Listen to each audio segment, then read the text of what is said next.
ये बताएं जमीनें मिल जाएंगी हमें?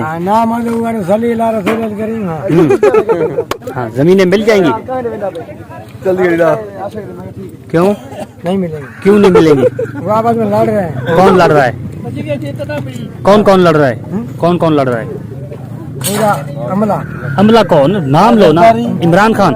नहीं, इमरान रहमान। हाँ किससे लड़ रहे हैं? आपस में लड़ रहे हैं।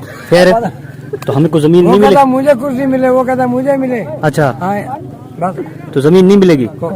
ये पैसे फिर किस चीज के लिए हैं? फीस किस चीज के लिए है? कहाँ है फिर? फीस 4-4 हजार एक बंदे से लिया है, ये क्यों लिया है फिर?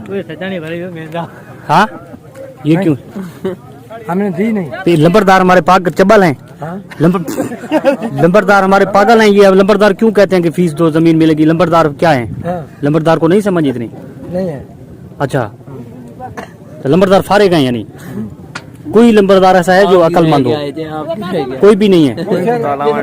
तो आपने फिर क्यों पैसे सब खाने वाले हैं, देने वाला कोई नहीं। तो आपने पैसे क्यों दिए हैं फिर? 4,000 फीस क्यों दिया आपने? मैंने नहीं दी। नहीं दिए फिर आप आए क्यों थे उधर? बस घंटे में। फिर तुरंत अच्छा